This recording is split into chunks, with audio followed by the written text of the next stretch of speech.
Assalamualaikum warahmatullahi wabarakatuh. Seringnya kita kehilangan arah saat kita dalam keadaan titik terendah, sampai melupakan siapa pemilik skenario untuk hidup kita. Terlalu banyak berharap kepada makhluk daripada penciptanya, kerap membuat hati kita kecewa. Hal inilah yang membuat kita harus tetap bertawakal dan berserah diri kepada Allah Subhanahu wa taala dan harus tetap husnuzon atas setiap takdirnya. Terkadang hadiah besar lahir dari jalan yang sempit terbungkus oleh duka atau air mata, sehingga perlu untuk selalu kembali kepada Allah Subhanahu wa taala. Percayalah, tidak ada yang terlewat dari pantauan Allah dalam hidup kita. Mari kita simak kajian dari Ustadz Khalid Basalamah. Keinginan belum terpenuhi, ya, niat-niat belum tersampaikan, kaki belum sampai ke tujuan, ya, tangan belum sampai menjama. Hal itu adalah hal-hal yang merupakan hak kita dan keinginan yang baik. Makna berserah diri di sini adalah semua apapun yang telah diberikan dalam bentuk nikmat dari Allah.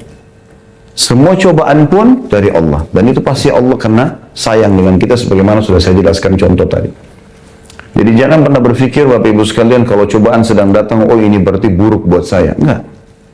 Justru itu peringatan, itu bentuk kasih sayang Allah kepada kita. Kita jadi merasa, oh ternyata saya manusia, butuh kepada Allah. Kalau Bapak Ibu bisa tiap hari terus bergantung sama Allah, mungkin nggak ada cobaan.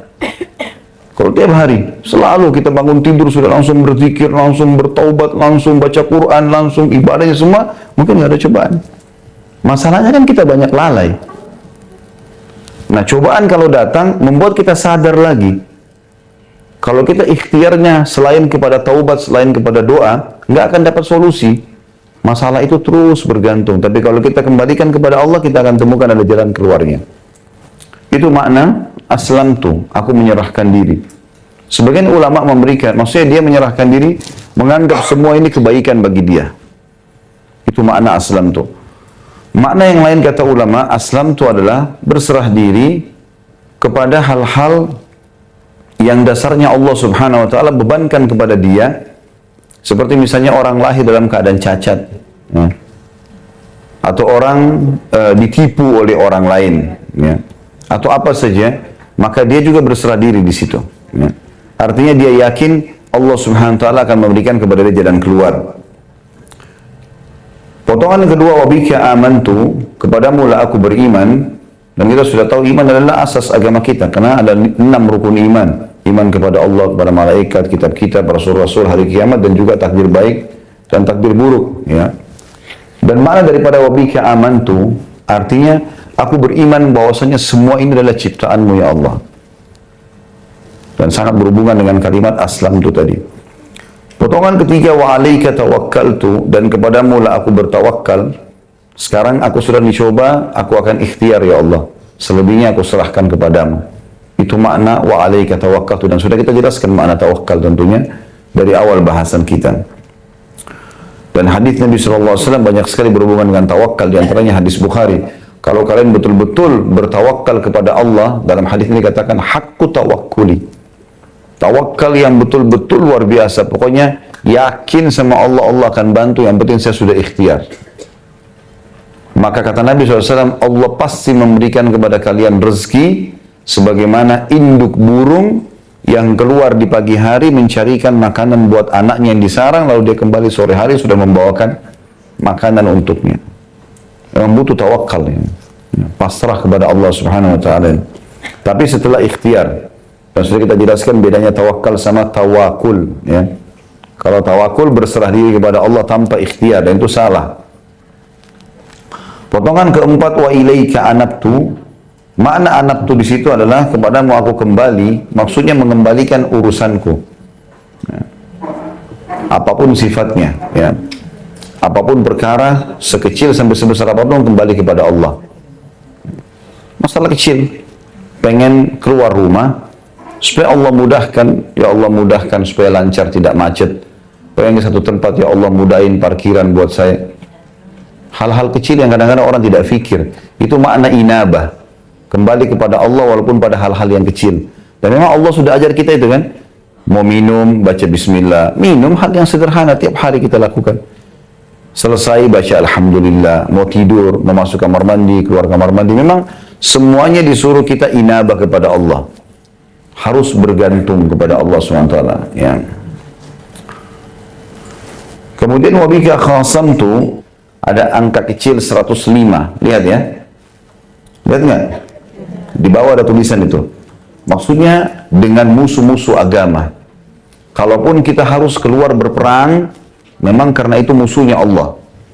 Karena mereka keluar ingin memerangi agamanya Allah, maka kita perangi mereka.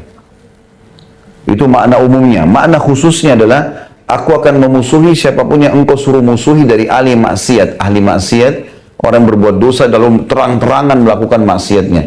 Maka akan musuhi perbuatan maksiatnya karena engkau melarangnya ya Allah. Itu makna lain. Jadi makna globalnya adalah, aku keluar menyerang musuh-musuh yang membenci agamamu ya Allah, itu kan, seperti jihad. Kemudian makna khususnya adalah, aku akan memusuhi semua maksiat yang sudah engkau larang. Sehingga kita memusuhi pun orang yang melakukannya bukan karena fisiknya, tapi karena perbuatannya. Kalau dia sudah tinggalkan, tentu saja kita tetap kembali bermuamalah dengan dia dengan baik tentunya. Selanjutnya, Allahumma a'udhu bi'izzatika. Ya Allah, aku berlindung dengan kemahamuliaanmu. Bisa diartikan juga izzah, keperkasaan. Tapi kalau aziz, dalam bahasa Arab, kalau diterjemahkan manusia sebenarnya lebih mulia. Mulia dan terhormat. Salah satu sifat Allah adalah Al-Aziz. Allah itu mulia dan terhormat. Ya. Artinya kalau dinisbatkan kepada Allah sifat izzah ini, itu tidak akan pernah terhina atau tidak pernah dihina selamanya. Allah subhanahu wa ta'ala selalu mulia. Segelintir dari makhluknya saja yang kufur kepadanya. Mayoritas makhluk semuanya beriman. Malaikat, langit, bumi, tumbuh-tumbuhan, hewan-hewan. Bahkan mayoritas dari manusia sama jin beriman kepada Allah. Sebagian kecil dari jin dan manusia membangkang. Yang lainnya semua beriman. Semuanya ini mengetahui kalau dia punya pencipta Allah subhanahu wa ta'ala. La ilaha illa ant, kalimat yang paling mulia tentunya, kalimat tauhid. Tidak ada Tuhan yang berhak disembah kecuali engkau. Maknanya adalah, aku tidak mungkin bergantung kepada selain engkau ya Allah. Antu billani, agar engkau tidak menyesatkanku. Di sini muncul pertanyaan, apakah memang Allah akan menyesatkan? Iya, jawabannya.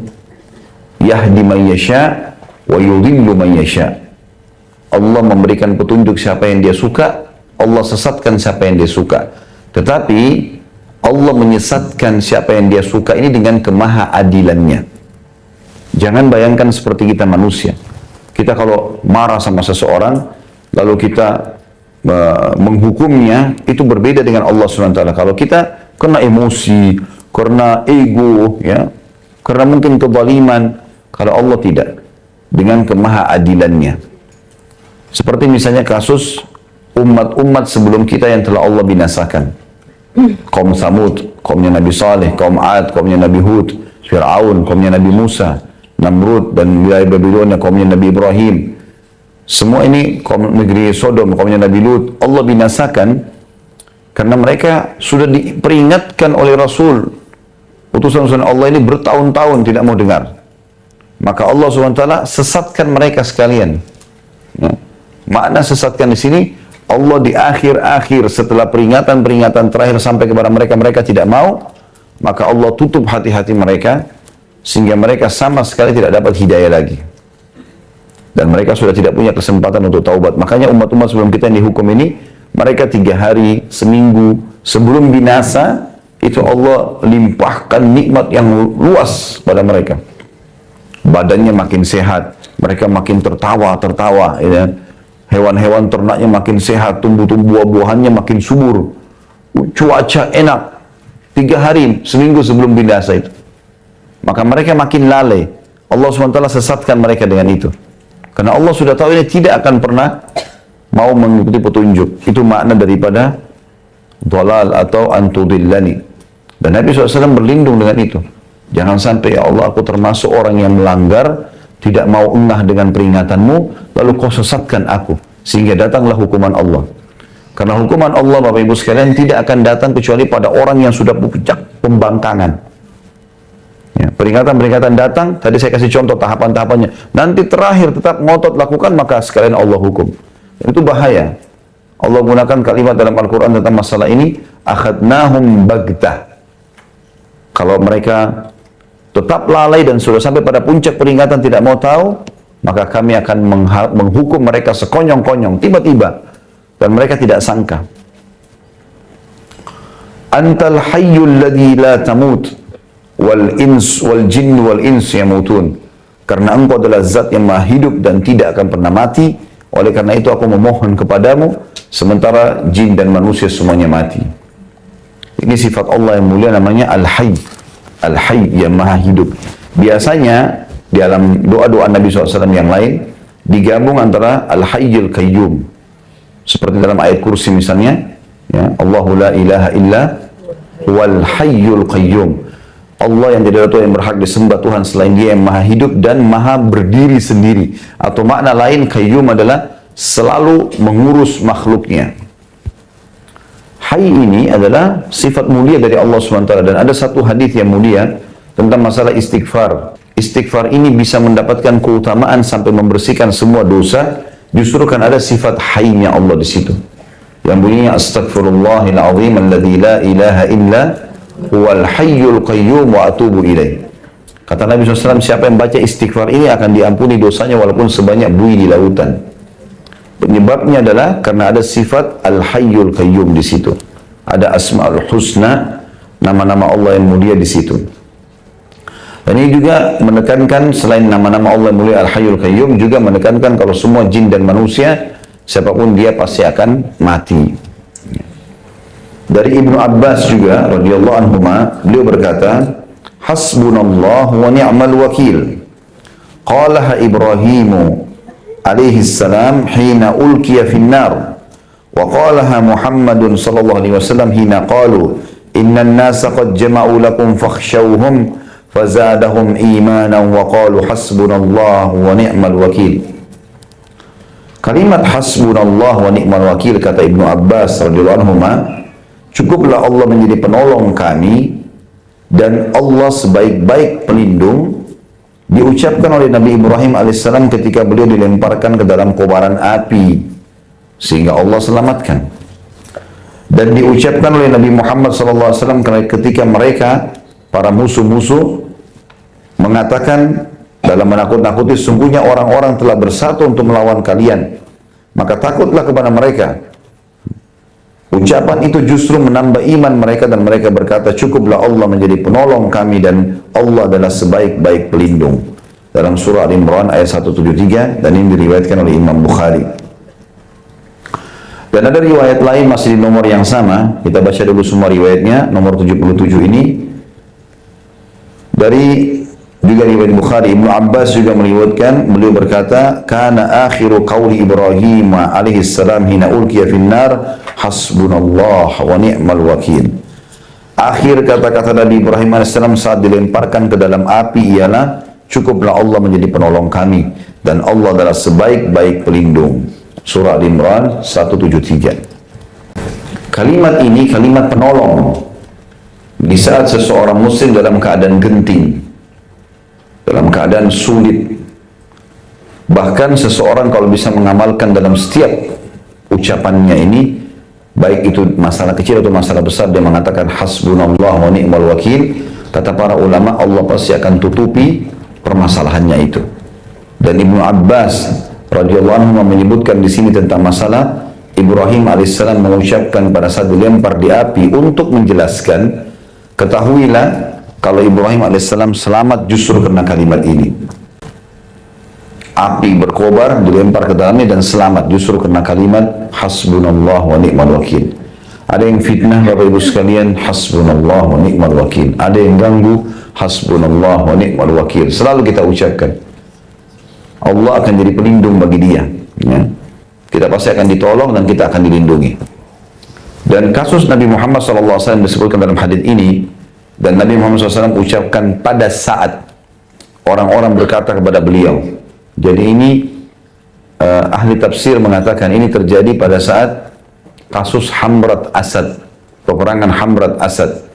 Jadi di perang Uhud Nabi SAW muslimin sempat terkalahkan dan luka-luka semua badannya. Ini pernah saya ceritakan kisahnya. Tidak ada satupun sahabat termasuk Nabi SAW kecuali luka. Dan minimal mereka punya 3 luka di badannya. Sabetan pedang, tombak, luka semuanya. Sampai ada sahabat gak bisa lagi jalan. Tinggal dipikul, lalu dimasukkan ke dalam rumahnya. Itu terjadi di tahun 3 Hijriah di hari Sabtu. Pas sudah selesai perang terjadi habis duha, kemudian selesai peperangan menjelang asar. Sudah sore, orang-orang musyrik sudah pulang, Nabi SAW pulang bersama muslimin. Jenazah-jenazah dikuburin syuhada Uhud, kemudian pulang ke Madinah. Waktu tiba di Madinah, tiba waktu sholat maghrib dan isya, Nabi SAW imami sholat sedikit sekali sahabat yang hadir. Karena mayoritasnya luka di perang. Yang ikut perang kan sekitar 700 orang ya, bersama Nabi SAW. Maka yang tinggal di masjid orang-orang tua, anak-anak gitu. Ada juga sahabat yang masih merasa kuat hadir bersama Nabi SAW. Rupanya Nabi pada saat itu menerima wahyu. Pas habis sholat subuh, menerima wahyu. Kalau perintah Allah seluruh yang ikut di Uhud kemarin, keluar kejar Quraisy. Dan tidak boleh orang baru. Harus mereka saja. Yang luka-luka itu. Gitu kan? Ini luar biasa nih kisahnya. Sampai-sampai kita bisa bayangkan kalau kena pisau dapur saja tangan kita ya, dan berdarah itu sudah sakit luar biasa. Atau mungkin kena apalah ya, kakinya kena paku misalnya. Ini badan mereka minimal diantara mereka itu kena 3 sabetan pedang atau tusukan tombak. Luka, ada yang penuh 70 luka di badannya, gitu kan. Tapi perintah Allah SWT suruh keluar mereka. Maka para utusan Nabi SAW keliling Madinah.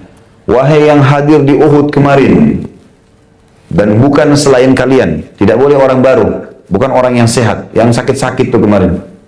Semuanya kalian diperintahkan oleh Allah, wahyu telah turun kepada Nabi SAW untuk menyerang Quraisy. Uniknya pada saat itu, semua sahabat yang tadinya luka-luka ini bangkit, bangun. Ada yang jalan merangkak, ada yang dipikul sama temannya, ada yang dibantu oleh anak-anaknya dinaikkan di atas kuda. Pokoknya mereka jalan semua. Sampai ada 2 anak muda, seluruh kepalanya sampai kakinya luka. Adik kakak umur 16-15 tahun dua-duanya. Mereka tergeletak, ibunya lagi rawat. Lewat depan rumah mereka, utusan Nabi SAW. Hai yang sudah ikut di Uhud kemarin, muslimin. Rasulullah SAW dari wahyu menyuruh kalian menyerang Quraisy. Dan Nabi SAW menunggu sekarang di pintu gerbang Madinah. Maka si kakak bilang sama adiknya, bagaimana bisa kita tetap di ranjang sini sementara utusan Rasulullah SAW sudah memanggil kita? Adiknya bilang, bagaimana caranya kita pergi? Bergerak dari ranjang aja nggak bisa. Kata kakaknya, saya seret kamu beberapa langkah, kamu seret saya beberapa langkah. Harus kita pergi. Lalu mereka saling seret-seret berdua dalam kondisi luka. Sampai orang yang lihat menyaksikan nangis semua pada saat itu. Kejadian luar biasa ya. Pasukan Nabi SAW berkumpul di pintu gerbang Madinah, semuanya luka, dalam kondisi kesakitan. Ya, mereka masih ada yang ditampal dengan daun-daun badannya. Lalu Nabi SAW melihat mereka, lalu mengatakan, bergeraklah, bergerak, jalan. Bukan pasukan baru ini. Rupanya, orang-orang munafik di Madinah mengirim informasi kepada Quraisy. Quraisy masih istirahat di satu tempat namanya Hamrat Asad. Lokasi. Kalau Hamrat Asad ini terjemahnya sebenarnya singa merah ya. Itu makna, itu nama sebuah gunung di sana. Yang gunung itu kelihatannya bentuknya mirip singa dan warnanya kemerah-merahan. Itu sebagian hadis sejarah mengatakan. Sebagian lagi mengatakan memang di situ diberikan nama saja Hamrat Asad. Ya. Maka orang-orang Quraisy bingung. Mereka lalu bertanya kepada orang-orang munafik yang datang bawa informasi. Yang Muhammad bawa ini, pasukan baru atau pasukan kemarin? Kata mereka yang kemarin, dalam kondisi luka-luka. Jadi bukan orang baru untuk berperang. Ternyata itu malah melemahkan Quraisy. Karena mereka mengatakan, bagaimana bisa orang yang luka-luka mau berperang? Berarti mereka betul-betul mau mati. Ini bahaya, bisa dendam. Daripada kita menghadapi mereka, lebih baik kita pulang ke Mekah bawa berita kemenangan. Lalu mereka mengutus beberapa orang menuju ke pasukan Nabi SAW untuk menakut-nakuti. Datanglah beberapa orang ke pasukan Nabi SAW lalu mengatakan, "Hai Muhammad," dari jauh, "Hai muslimin, kalian mau melawan lagi? Kemarin kan sudah kalah." Gitu kan? Dan itu terjadi hari Ahadnya. Karena Nabi SAW keluar hari Ahad pagi. Quraisy juga sudah bergerak meninggalkan Hamrat Asad. "Janganlah kalian melawan." Karena pasukan Quraisy 2000 lebih. Pasukannya kan 3000 orang. Ada korban beberapa orang. 2900 pasukan Quraisy masih ada. Mereka sudah kuat dan mereka akan menyerang kalian supaya takut gitu. Ternyata seluruh sahabat bersama Nabi SAW itu 700 orang atau 630 orang, karena ada 70 korban Uhud ya pada saat itu, mengatakan hasbunallah wa ni'mal wakil. Allah sebaik-baik penolong dan pelindung. Itu makna daripada potongan perkataan Ibnu Abbas radhiyallahu anhu dan Nabi SAW ketika mereka mengatakan kepada Nabi SAW, ya, sesungguhnya orang-orang telah bersatu untuk melawan kalian. Artinya Quraisy akan kembali melawan. Maka takutlah kepada mereka, pulanglah ke Madinah sebelum kalian dibunuh semua. Maka ucapan itu justru menambah iman mereka, maksudnya para sahabat dan Nabi SAW, dan mereka mengatakan, cukuplah Allah menjadi pelindung kami dan Allah adalah sebaik-baik pelindung. Justru Allah membuat mereka ketakutan. Akhirnya orang-orang Quraisy pulang semua dan Nabi SAW tiba di Hamrat Asad pada saat itu dan berkemah di situ selama 3 hari untuk membuktikan pada Quraisy memang betul-betul mau berperang. Tentu banyak hikmahnya di sini. Hikmah yang pertama, perang Uhud adalah perang kedua muslimin. Artinya masih baru berperang. Sebelumnya Badar menang, sekarang Uhud kalah, gitu kan? Maka itu membuat syok secara kejiwaan. Supaya sahabat tidak syok berperang, tetap mau berperang, maka hikmah ilahi disuruhlah mereka keluar. Dan ternyata betul, dengan mereka keluar, Quraisy takut. Jadi tidak berpengaruh masalah luka-luka mereka itu, gitu kan? Akhirnya mereka pulang ke Madinah dalam kondisi puas. Walaupun mereka dikalah di Uhud, ternyata di Hamrat Asad mereka tunggu sampai 3 hari, Quraisy nggak berani datang. Maka menghidupkan kembali ma'nawiyah dalam bahasa Arab, artinya semangat itu kembali lagi hidup ya, untuk berperang. Dan betul terjadi. Setelah itu para sahabat semangat lagi mengejar mati syahid. Yang kedua, hikmahnya adalah untuk membuktikan kepada para sahabat, kalaupun kalian sampai berperang, dalam kondisi kalian luka-luka, tetap Allah akan berikan kemenangan pada saat itu. Kalau seandainya Quraisy kembali menghadapi muslimin di Hamrat Asad, maka Allah akan memastikan kemenangan. Walaupun mereka luka-luka, dan akan terjadi korban yang besar pada Quraisy. Tapi karena mereka tidak kembali, maka Allah SWT memberikan ketenangan jiwa kepada muslimin dan menganggap sudah menang. Ya. Ketiga, memberikan hikmah kepada tentang kisah itu tentunya kepada para sahabat, kalau memang target seorang muslim adalah akhirat. Sekalian kalian sudah niat mati syahid, kejar surga, udah jangan setengah-setengah. Badan sudah luka sekalian. Gitu. Jadi mereka pun semangat pada saat itu untuk mengejar mati syahidnya. Jadi kalimat ini Bapak Ibu sekalian gunakan dalam setiap keadaan. Hasbunallah wa ni'mal wakil. Hasbunallah wa ni'mal wakil. Selalu kita ucapkan. Apa saja kita merasa tidak nyaman, hasbunallah wa ni'mal wakil. Keinginan belum terpenuhi, ya, niat-niat belum tersampaikan, kaki belum sampai ke tujuan, ya, tangan belum sampai menjama, hal itu adalah hal-hal yang merupakan hak kita dan keinginan yang baik, maka hasbunallah wa ni'mal wakil. Ya. Demikianlah sedikit kajian yang sudah disampaikan oleh Ustadz Khalid Basalamah yang sudah kita dengar bersama. Untuk segala niat dan keinginan belum terpenuhi, kita sampaikan kepada Allah. Insya Allah ada kemenangan dalam setiap perjalanan, asal tujuan hidup kita adalah akhirat. Terima kasih. Wassalamualaikum warahmatullahi wabarakatuh.